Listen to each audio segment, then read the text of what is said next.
ಬಂಧುಗಳೇ, ತಮಗೆಲ್ಲ ಮಯ ಚಾನಲ್ಗೆ ಆದರದ ಸ್ವಾಗತ. ದೇವಾದಿ ದೇವತೆಗಳಲ್ಲೇ ಅತ್ಯಂತ ಶೀಘ್ರ ಫಲದಾಯಕ ಅಂದರೆ ಅವನೇ ಶಿವ.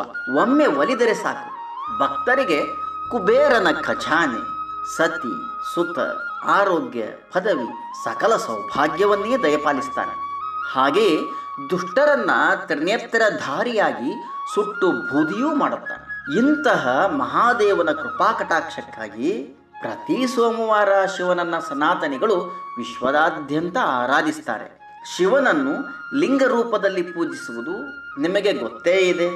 ಆದರೆ ನಮಗೆ ಬೇಕಾಗಿರುವ ಯಾವ ಫಲಕ್ಕಾಗಿ ಯಾವ ವಿಧದ ಲಿಂಗುವಿನ ಪೂಜೆ ಮಾಡಬೇಕು, ಲಿಂಗುವಿನ ತಯಾರಿಯನ್ನ ಹೇಗೆ ಮಾಡಬೇಕು, ಶಿವಲಿಂಗ ತಯಾರಿಸುವ ಪದಾರ್ಥಗಳನ್ನು ಆಧರಿಸಿ ನಮಗೆ ಫಲಗಳನ್ನು ಶಿವನು ನೀಡುತ್ತಾನೆ ಎಂದು ಪುರಾಣಗಳಲ್ಲಿ ತಿಳಿಸಲಾಗಿದೆ. ಹಾಗಾದರೆ ಆ ಪದಾರ್ಥಗಳಾದರೂ ಯಾವುವು ಎಂಬುದನ್ನು ತಿಳಿಯುವುದು ಮುಖ್ಯವಾಗಿದೆ. ಬನ್ನಿ ಬಂಧುಗಳೇ, ಇಂದು ಇದರ ಕುರಿತೇ ಮಾಹಿತಿಯನ್ನ ಪಡೆಯೋಣ.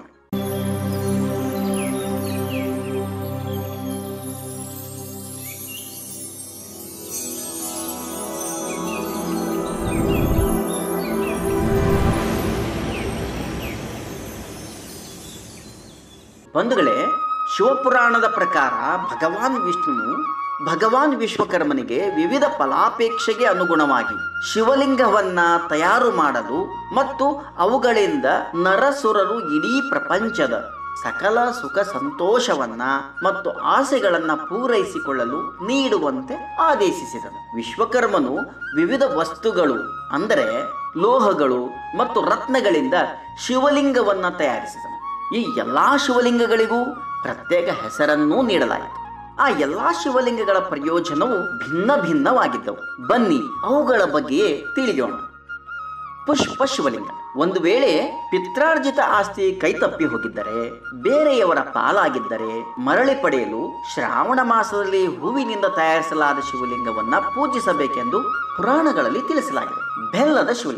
ಬೆಲ್ಲದ ಶಿವಲಿಂಗವನ್ನು ತಯಾರಿಸಿ ಇದನ್ನೂ ಸಹ 1,00,000 ಸಾರೆ ಪೂಜಿಸಿದರೆ ರಾಜನಿಗೆ ಸಮಾನವಾದ ಪದವಿಯನ್ನ ಪಡೆಯುತ್ತಾನೆ. ಮಹಿಳೆಯರು ಹೀಗೆ ಪೂಜೆ ಮಾಡಿದರೆ ಅವರು ಪತಿಯಿಂದ ಅಖಂಡ ಸುಖಗಳನ್ನು ಪಡೆದು ಪಾರ್ವತಿಯೇ ಅನಿಸುತ್ತಾಳೆ. ಅವಿವಾಹಿತರು ಪೂಜಿಸಿದರೆ ಇಚ್ಛಿತ ವರ ಅಥವಾ ವಧುವನ್ನು ಕೆಲವೇ ದಿನಗಳಲ್ಲಿ ಅವರು ಪಡೆಯುತ್ತಾರಂತೆ.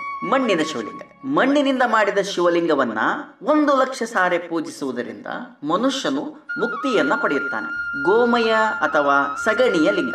ಬೆಳಿಗ್ಗೆ, ಮಧ್ಯಾಹ್ನ, ಸಂಜೆ, ರಾತ್ರಿ ಈ 4 ವೇಳೆಯಲ್ಲಿಯೂ ಪ್ರತಿ ಬಾರಿಯೂ 11 ಸಗಣಿಯ ಲಿಂಗಗಳನ್ನ ಮಾಡಿ 6 ತಿಂಗಳ ಕಾಲ ಪೂಜಿಸುವುದರಿಂದ ಸಕಲ ಕಷ್ಟಗಳಿಂದ ಪಾರಾಗಿ ಮುಕ್ತರಾಗಿ ಇಚ್ಛಿತ ಫಲಗಳನ್ನು ಖಂಡಿತವಾಗಿಯೂ ಪಡೆಯುತ್ತಾರೆ. ಅಕ್ಕಿಯ ಹಿಟ್ಟಿನಿಂದ ಮಾಡಿದ ಶಿವಲಿಂಗ. ಈ ಅಕ್ಕಿಯ ಹಿಟ್ಟಿನಿಂದ ಮಾಡಿದ ಶಿವಲಿಂಗವನ್ನ 1 ತಿಂಗಳ ಕಾಲ ಪ್ರತಿ ದಿನ 11 ಅಕ್ಕಿಯ ಹಿಟ್ಟಿನ ಶಿವಲಿಂಗಗಳನ್ನು ತಯಾರಿಸಿ ಪೂಜಿಸಿದರೆ ಮಾಡಿದಂತಹ ಪಾಪಕರ್ಮಗಳೆಲ್ಲ ಕಳೆದು ಪುನೀತರಾಗುತ್ತಾರೆ. ಆದರೆ ಪುನಃ ಪಾಪಕರ್ಮಗಳನ್ನ ಮಾಡಬಾರದು. ಸ್ಫಟಿಕಲಿಂಗ. ಈ ಸ್ಫಟಿಕಲಿಂಗ ಪೂಜೆಯಿಂದ ಪಾಪಗಳು ಕ್ಷಣದಲ್ಲಿಯೇ ನಾಶವಾಗುತ್ತವೆ. ಅತ್ತಿ ಮರದ ಕಟ್ಟಿಗೆಯಿಂದ ತಯಾರಿಸಿದ ಲಿಂಗ. ಮನೋಗತ ಕಾಮನೆಗಳು ಸಿದ್ಧಿಸುವಂತೆ ಮಾಡಿ ಸಕಲ ರೀತಿಯ ಸುಖವೂ ದೊರೆಯುವಂತೆ ಮಾಡುತ್ತದೆ ಈ ಅತ್ತಿ ಮರದ ಕಟ್ಟಿಗೆಯಿಂದ ತಯಾರಿಸಿದ ಲಿಂಗ ಪೂಜೆ. ಪಾದರಸದಿಂದ ತಯಾರಿಸಿದ ಶಿವಲಿಂಗ. ಶಂಕರನ ಪೂಜೆಗಾಗಿ ಬಳಸಲಾಗುವ ವಿಭಿನ್ನ ಪ್ರಕಾರದ ಶಿವಲಿಂಗಗಳಲ್ಲಿ ಎಲ್ಲದಕ್ಕಿಂತ ಹೆಚ್ಚು ಬಳಸಲಾಗುವ ಶಿವಲಿಂಗ ಅಂದರೆ ಅದು ಪಾದರಸದಿಂದ ತಯಾರಿಸಲಾದ ಶಿವಲಿಂಗ.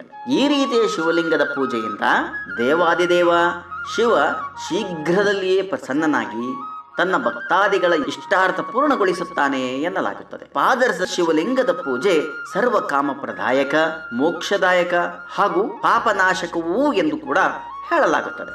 ಸಕ್ಕರೆ ಅಥವಾ ಸಕ್ಕರೆ ಮಿಠಾಯಿಯಿಂದ ಮಾಡಿದ ಶಿವಲಿಂಗ.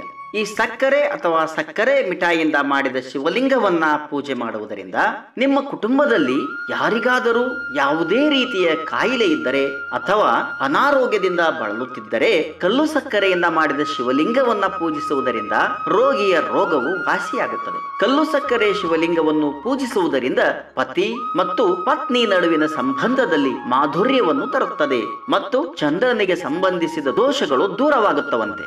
ಬಂಧುಗಳೇ, ಶಿವಲಿಂಗ ಪೂಜೆಯೇ ಶ್ರೇಷ್ಠವೆಂದು ಹರಿಬ್ರಹ್ಮಾದಿಗಳು ಒಪ್ಪಿಕೊಂಡಂತಹ ವಿಷಯವಾಗಿದೆ. ಇಂತಹುದರಲ್ಲಿ ಆಧ್ಯಾತ್ಮ ಸಾಧಕರು ಅರಿತು ತಿಳಿಸಿರುವ ಪುರಾಣೀಕೃತವಾದ ವಿವಿಧ ಪದಾರ್ಥಗಳಿಂದ ತಯಾರಿಸಲಾದ ಈ ಎಲ್ಲಾ ಶಿವಲಿಂಗಗಳನ್ನು ನೀವು ಭಕ್ತಿಯಿಂದ ಪೂಜಿಸಿದ್ದೇ ಆದರೆ ನಿಮಗೆ ಸಕಲ ಕಾಮನೆಗಳು ಸಂಪೂರ್ಣವಾಗುವುದರಲ್ಲಿ ಯಾವ ಸಂದೇಹವೂ ಇಲ್ಲ.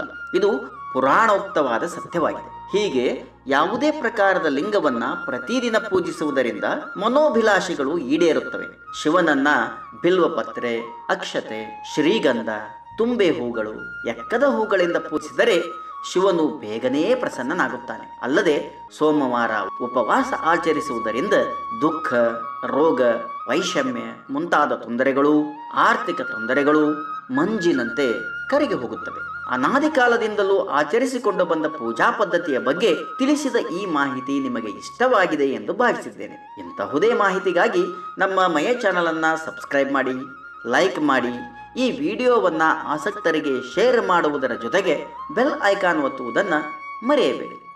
ನಮಸ್ಕಾರ.